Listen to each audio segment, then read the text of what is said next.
Assalamualaikum warahmatullahi wabarakatuh. Saya Indrian Hanif Adiatma dengan NIM G0025-088 dari kelompok B1. Pada saat ini saya akan menjelaskan terkait lapisan dari dinding abdomen, baik itu anterolateral dan posterior, lalu otot-otot yang ada pada dinding abdomen, dan juga anatomi gaster dan sphincternya.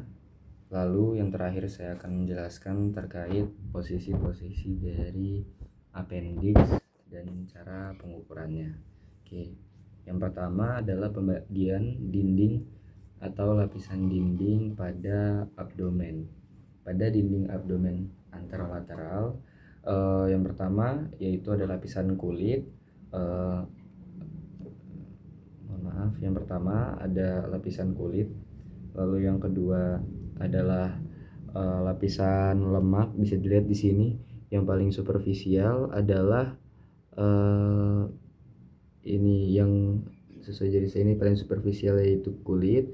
Lalu di bawahnya ada fascia Kemper yaitu lapisan lemak. Lalu di bawahnya lagi ada fascia Scarpa.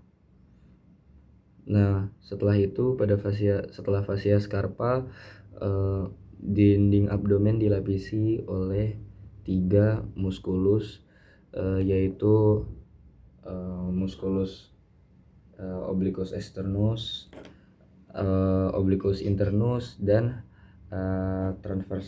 transversalis. Lalu di antara muskulus tersebut juga terdapat fascia ya. Lalu pada paling belakang nanti terdapat peritoneum parietal. Lalu setelah dinding abdomen anterolateral yaitu ada dinding abdomen posterior. Untuk dinding abdomen posterior sendiri yaitu tidak memiliki fascia Kemper dan Scarpa, hanya kulit, lalu langsung fascia superficial, dan lalu lapisan-lapisan dari otot-otot yang membentuk dinding abdomen belakang atau dinding abdomen posterior. Otot-otot tersebut yaitu ada musculus quadratus lumborum di sini, lalu ada musculus psoas di yang ini, lalu terdapat juga musculus erector spinae dan musculus latissimus dorsi yang ini. Itu untuk lapisan dari dinding abdomen posterior. Lalu lanjutannya adalah sistem otot yang terdapat pada abdomen. Pada dinding abdomen memiliki 4 otot utama. Yang pertama adalah rectus abdominis. Untuk rectus abdominis sendiri dia itu seperti yang sering kita lihat apabila orang six pack, yaitu adalah otot rectus abdominis. Lalu rectus abdominis ini di bagian depannya ditutupi oleh aponeurosis dari musculus externus abdominis.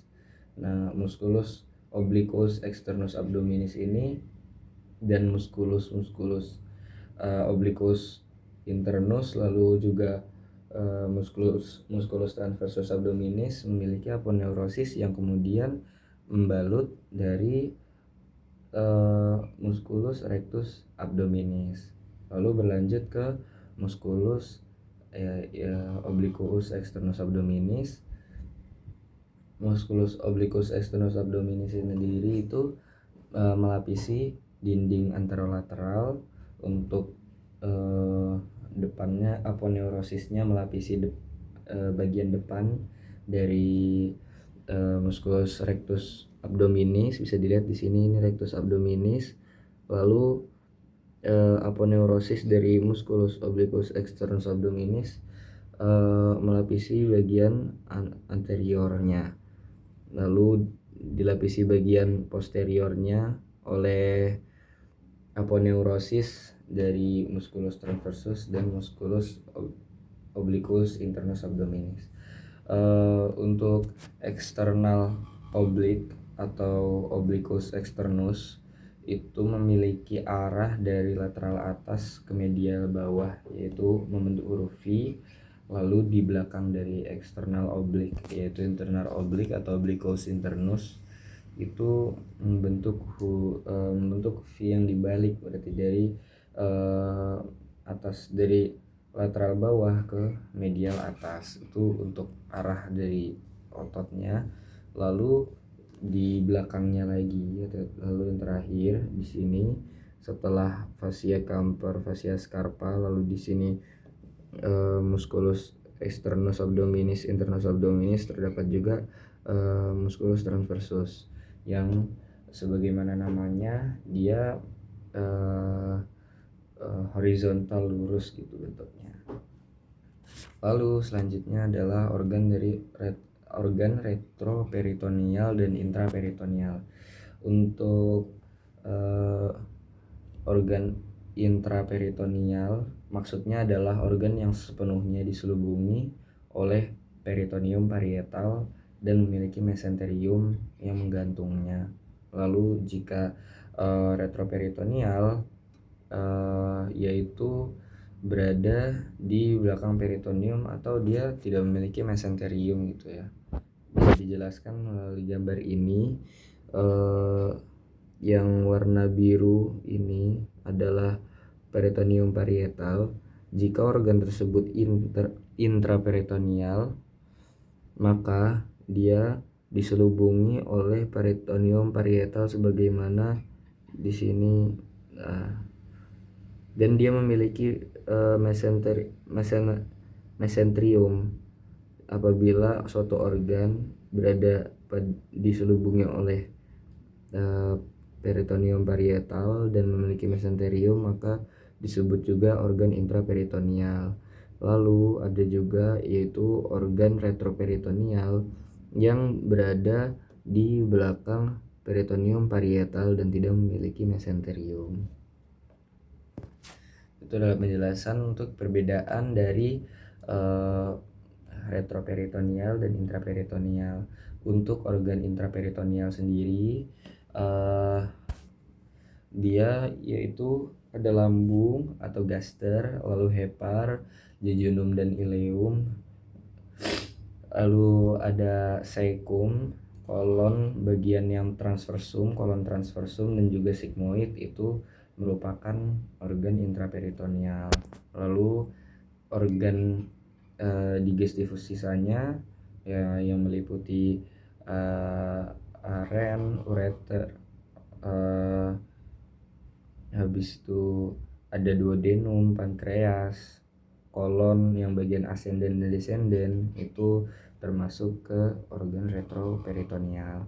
Lalu selanjutnya saya akan menjelaskan terkait anatomi gaster. Untuk gaster sendiri di sini bisa dijelaskan dari gambar ini. Yang pertama adalah kardia.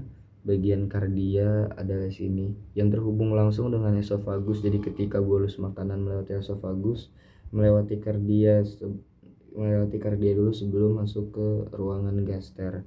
Lalu ada fundus yang berada di sini. Fundus berada di atas dari pangkal kardia. Lalu ada korpus yaitu badan dari gaster. Lalu di sini ada antrum pylori sebelum masuk ke pylorus. Lalu di sini ada pylorus sebelum masuk ke duodenum yang berwarna oranye ini, yang biru ini adalah pylorus. Lalu untuk sphincter atau gerbang ya pada gaster ada dua. Yang pertama ada yang biasa disebut dengan les, yaitu lower esophageal sphincter. Lower esophageal sphincter ini sebagaimana namanya terletak di esofagus bagian bawah pada kardia gaster, yang fungsinya adalah mencegah reflux atau naiknya isi lambung. pada kondisi GERD sebagaimana pada soal yaitu gastroesophageal reflux disease itu less atau lower esophageal sphincter ini melemah sehingga reflux yang seharusnya tercegah dengan baik tidak dapat tercegah dan terjadilah GERD. Lalu untuk sphincter yang kedua adalah pyloric sphincter yang berada di pylorus, yang di sini disebut kanal pylorus, itu mengatur keluarnya mengatur masuknya kimus atau makanan yang sudah diolah di gaster ke dalam duodenum. Lalu yang selanjutnya adalah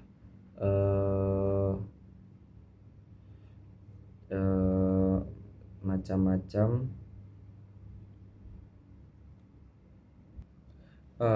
lalu selanjutnya adalah penjelasan terkait letak-letak dari appendix atau umbai cacing. Yang pertama appendix retrosekal. Untuk retrosekal sendiri yang merah ini, dan dia adalah letak yang paling umum, kurang lebih 65% dari populasi memiliki appendix retrosekal. Lalu selanjutnya appendix pelvic yang warna kuning ini. Lalu ada appendix subsekal yang berwarna ungu. Lalu ada appendix postileal dan preileal. Yang preileal berwarna hijau, lalu postileal berwarna biru. Itulah posisi-posisi atau letak-letak dari appendix. Lalu cara pengukuran lokasi appendix bisa digunakan titik McBurney. Titik McBurney ini berada pada garis spino-umbilikal sebagaimana namanya, antara spina iliaca anterior superior atau SIAS, ditarik garis ke umbilikus maka disebut garis spino-umbilikal.